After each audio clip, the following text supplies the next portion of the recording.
Quick introduction, my name is Phil Bernstein. I'm a salesman. And when people hear that, they get a reaction. People tend to look for other names for the profession.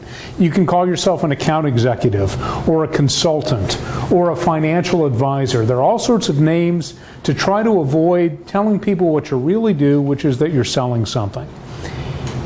And selling was not my dream growing up. Nobody wakes up in the morning at 7 years old and says, I want to be a salesperson. I wanted to be shortstop for the St. Louis Cardinals. It didn't work out. They won today. What's that? Did they win? I didn't see the score. That's good. So they're moving along. So this was my plan B. I got to work in baseball for a while, but I want to take you through how I went from being a reluctant salesperson to being a salesman. I started out my sales career in retail. Worked for, and there are a lot of varieties of retail. The variety I was in was working for a record store in Eugene, Oregon. Everybody's Records in Eugene. And it was pretty simple retail. We stood behind the counter. Somebody would come in and say, hey man, where's the Grateful Dead? And we go, it's over there. That's what we did. That was our sales technique. And they would grab an album, come up and buy it. And it was very, very passive. Everybody came to us, and it was very comfortable. We didn't get paid a whole lot, but that was okay. And one day, our manager came to us and said, we've been told we need to sell more accessories. We make very small margins on records. We make a lot on the accessories. We want you to sell record cleaners. And for those of you who don't know what a record cleaner is, it's this brush. You put this fluid on it. You rub it over the record to clean the dirt off. And our first reaction was, we're not going to do this. We're not going to let the man tell us to sell record cleaners. And I got curious. I was curious what would happen if I actually asked somebody to buy it. So one day a woman came up to the counter, and she had an album, and I said, do you need a record cleaner to go with that? She said, what's a record cleaner? And I took one out of the box, and I showed her how it worked. She bought one. She bought it because I asked her to buy it. And I thought, I'm on a roll here. So I asked the next person, and he said no. And the next person told me to shut up and ring his order up.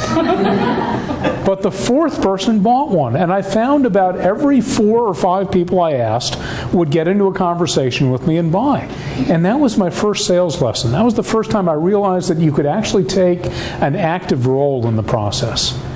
So we fast forward a few years. I've left the record business. I've gone into professional sports. I worked for the New York Mets, which was difficult for a Cardinal fan, but I did it.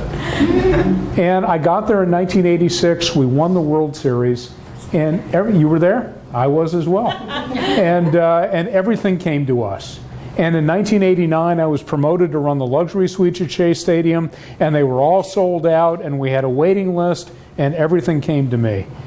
And that continued until 1991. In 1991, the Mets finished 5th out of 6 teams in the division. And that same year, half of our long-term leases on the suites came up. And I called everybody on the waiting list, and nobody was interested. And my phone wasn't ringing. And I realized I had 2 choices. I could sit at my desk and wait for them to come find me and fire me, or I could start dialing the phone and see if I can find somebody to buy these things. So I managed to get a list of financial companies in town, and I started dialing the phone to call people up. There was no email back then or anything else. You either called or showed up in person. I was struggling. I had no idea what to say when somebody answered the phone. I had no idea how to leave a good voicemail message. I didn't know what I was doing. So I went out and I got some training. I signed up for the Dale Carnegie sales course. And for 11 Tuesday nights, I took a subway into Manhattan, and I spent 2 hours with a sales trainer and a bunch of aspiring salespeople. And I got a system. I realized that there was a process you could go through, that instead of just calling somebody up and telling them what you had, maybe you should find out a little bit about them first and see if you can position it so that it fits their needs. And over the next 3 years, I got better at it through sheer trial and error, reading as many books as I could. And I will tell you, if you can sell an association with the 1993 New York Mets, a team that lost 105 games, finished last, and was unlikable as human beings, you can sell. and I learned how to sell. I came back to Portland. I spent 15 years selling radio advertising for Clear Channel in Portland. These days what I do is I travel the country and I work with television stations with their advertising salespeople, training them to get better at their jobs. And it pays pretty well, and I'm pretty good at it. But I didn't start with any inborn skills. I was not a born salesperson.